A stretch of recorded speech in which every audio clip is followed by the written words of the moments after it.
दोस्तों, आज फिर से मैं आपके लिए एक न्यू वीडियो बना के लाया हूं, जिसमें मैंने बनाया है एक पीवीसी हैंगिंग लैम्प, जो कि पीवीसी पाइप से बना हुआ है।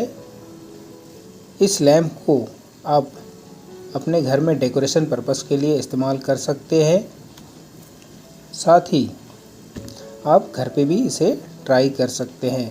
अगर जिन फ्रेंड्स को इस लाइट की ज़रूरत है या रिक्वायरमेंट है, तो वो मुझसे कांटेक्ट कर सकता है या फिर मेरे शॉप में आके इसको परचेस कर सकता है या फिर ऑर्डर दे के भी मंगवा सकते हैं। इसी प्रकार का अलग डिज़ाइन में भी आपको लाइट्स मिल जाएंगे। आप जिस डिज़ाइन में बनवाना चाहते हैं उस डिज़ाइन में ये लाइट बन जाएगा। दोस्तों, वीडियो अगर पसंद आए तो मेरे चैनल को लाइक, शेयर और सब्सक्राइब करना ना भूलें और साथ ही बेल आइकन को भी दबा दीजिए ताकि मेरा नोटिफिकेशन आप तक सबसे पहले पहुंचे। दोस्तों, इसी प्रकार के वीडियो मैं आपके लिए समय समय पर लाता रहता हूं और वीडियो थोड़ी लंबी हो सकती है दोस्तों, लेकिन ये वीडियो बड़ा यूज़फुल है।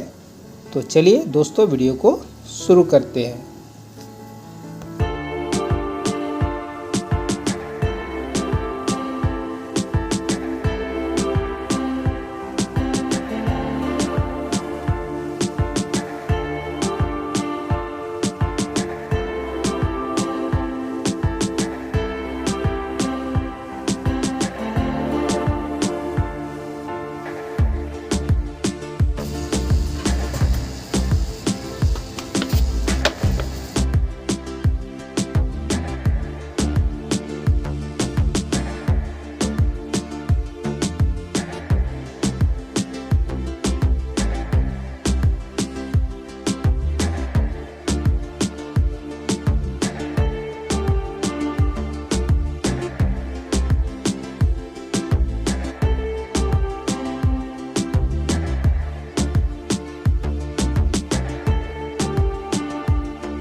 दोस्तों मेरा ये वीडियो आपको कैसा लगा? आशा करता हूँ कि मेरा वीडियो आपको बहुत पसंद आया होगा, और वीडियो पसंद आया तो प्लीज़ मेरे वीडियो को लाइक, शेयर और सब्सक्राइब जरूर कर दीजिए दोस्तों। साथ ही बेल आइकन को भी दबा दीजिए। वीडियो में बने रहने के लिए बहुत बहुत धन्यवाद।